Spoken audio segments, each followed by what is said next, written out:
Any brother? Yes, brother.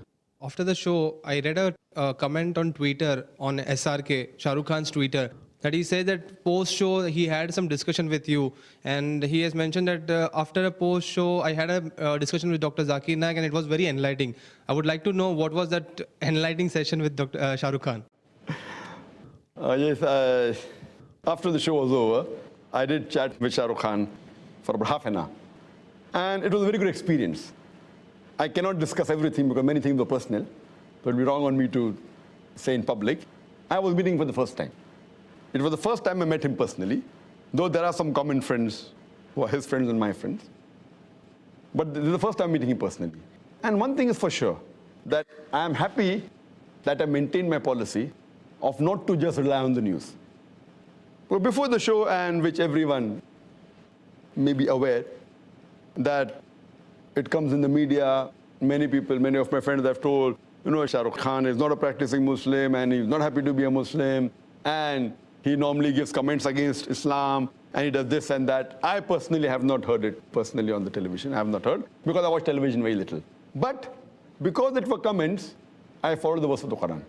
Quran says in Surah Hujurat, chapter 49, verse number 6, that whenever you get a message, check it up before you pass it on to the third person. The same thing what I use, whether anyone asking comment, like Barakhadat asked me on Osama bin Laden, I said, I don't know. Same thing, even though hearing negative comments of Shahrukh Khan, I always said, Allahu Alam. But what I heard him saying on the show, I'm not talking the chat after the show, what I heard him on the show, I felt, irrespective whether he's practicing or not, but his answers were far better than most of the Muslims on the show. Not counting, of course, Maulana Mahmood Madni. He's a close friend of mine. MashaAllah, he's a practicing Muslim.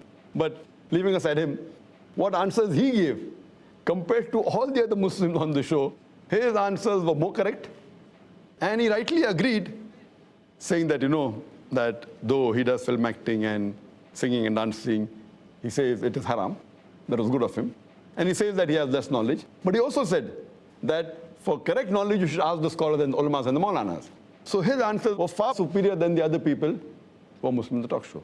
And after the show, one comment I'd like to make, that while discussing on the issue of Muslim identity, he asked me, Dr. Zakir Naik, he's a Dr. Zakir Sahab, what is your view? How important is it to keep a beard and wear the cap? So giving an analogy, that it wasn't a talk show, there was no Barakhadat. So I could explain to Brother Shahrukh Khan more easily and, without any interruption. So I told him that when you appear for an examination, there are some questions which have 1 mark, some questions have 10 marks, some questions have 20 marks. The Muslim identity, wearing the cap and the beard, though it's not of utmost importance, but it is important, it may carry maybe 1 mark.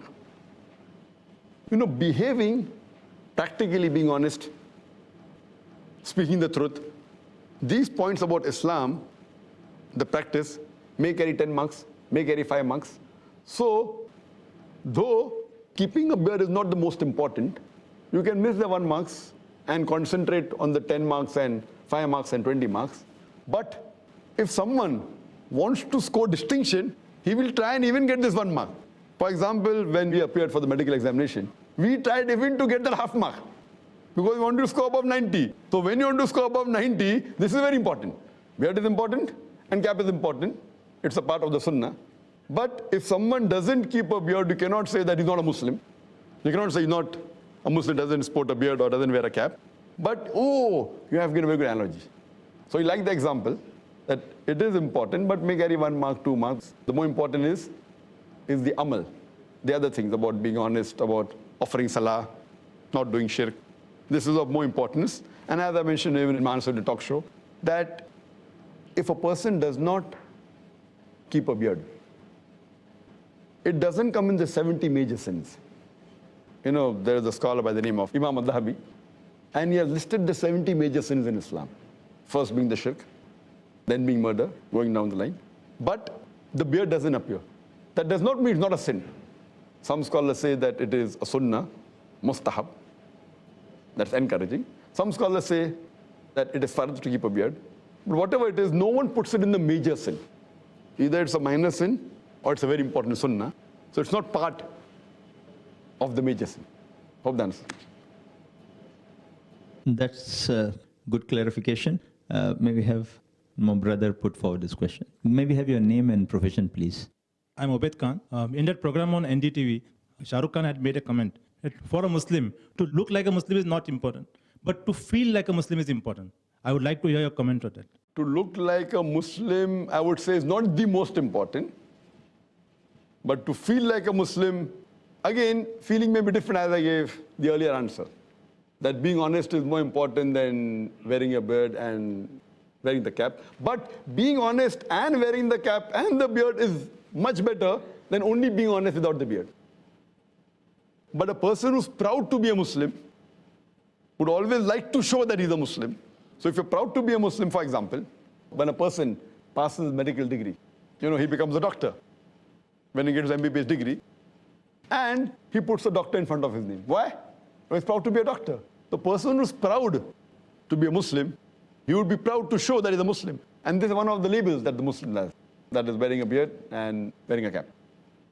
Hope that answers the question.